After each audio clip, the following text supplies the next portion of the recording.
Bismillahirrahmanirrahim. I am Dr. Muhibbul Wazir.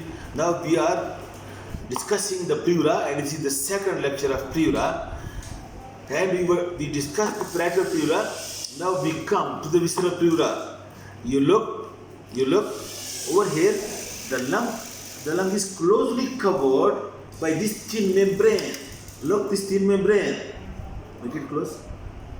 This thin membrane that closely it covers the lung tissue, that is called as the visceral pleura, and it very closely covers the lung tissue, and even it originates into these fissures.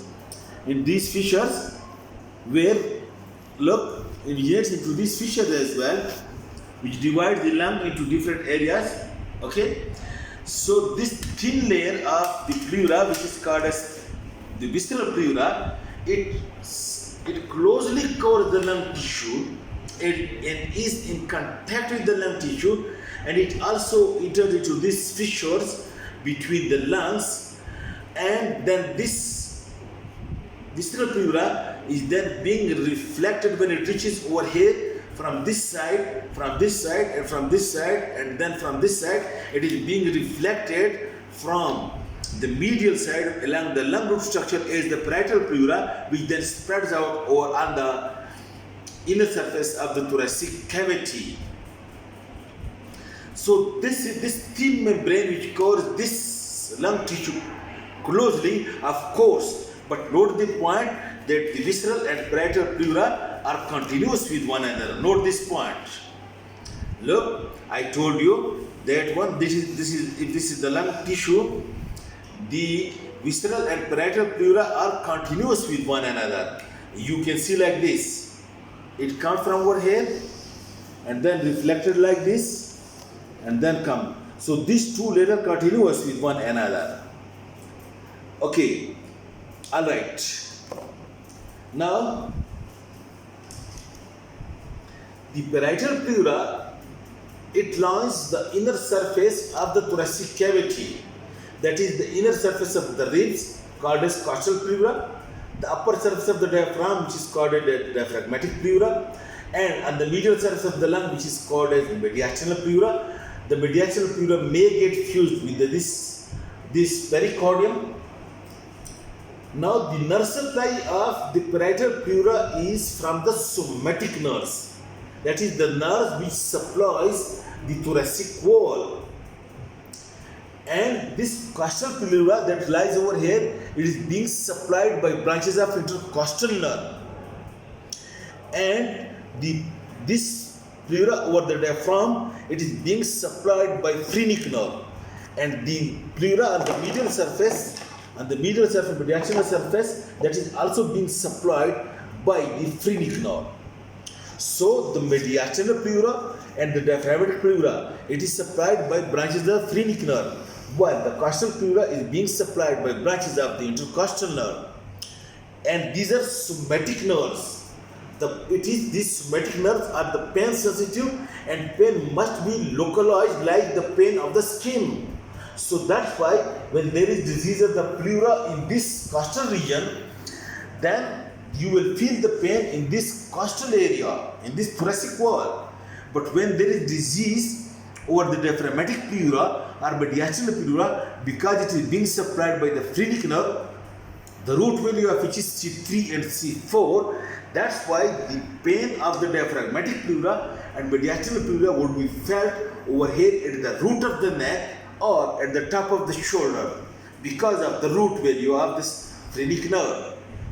Okay, while the visceral pleura, which just closely clothes the lung tissue, it is being supplied by the visceral afferent or autonomic nerves. That's why it is not so pain sensitive.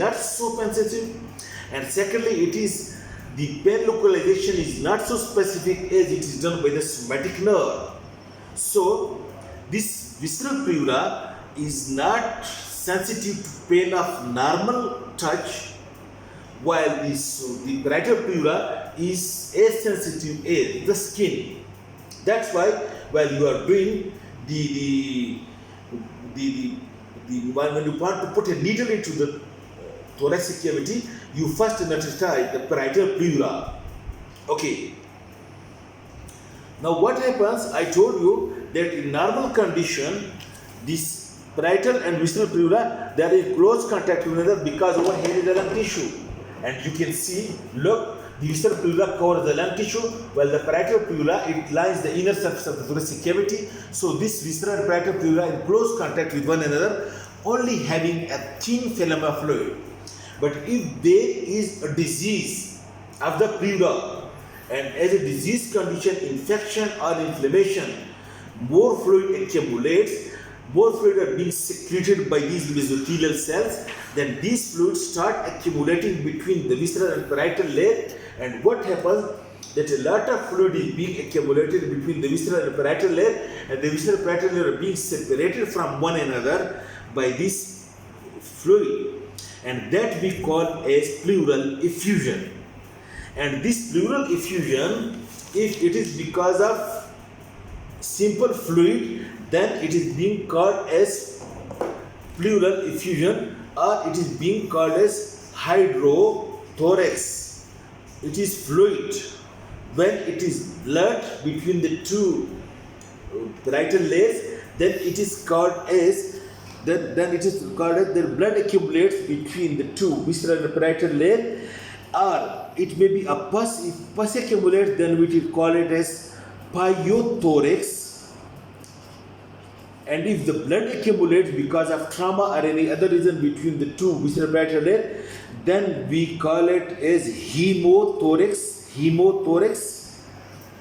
Or if the air accumulates between the two layers, and then we call it as pneumothorax. And which between the visceral and parietal layer there is accumulation of the air. We call it pneumothorax. When there is blood, we call it as hemothorax. When there is pus, we call it as pyothorax. And if there is only fluid, we call it as hydrothorax or pleural effusion. Then when you want to withdraw the fluid, or when you want to aspirate the fluid from the pleural cavity, then few points should be in your mind. Note. Number one, look, this is the first intercostal space, this is second, this is third, this is fourth. You should put the needle along through the fourth intercostal space and along the mid-axillary line.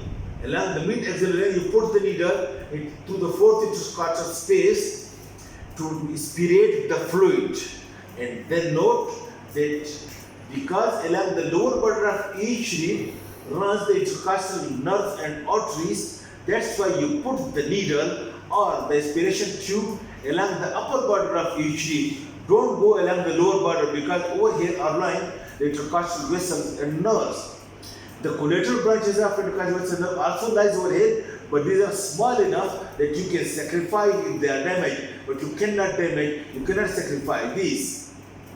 That's why when you want to do the chest intubation or to aspirate the fluid, you go along the upper border of the rib, and in the fourth intercostal space, better to be at the mid-axillary line. But if sometimes there will be a laculated fluid in some area, of the pleural cavity. For example, this is the pleural cavity, and the pus is being laculated over here.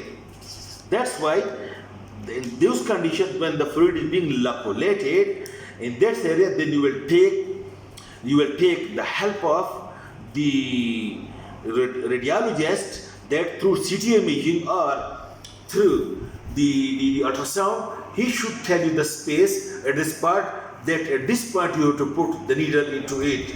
Otherwise, in normal pleural effusion, you go through the fourth intercostal space. Okay, this is all about the pleura. I hope you will get it. Thank you very much.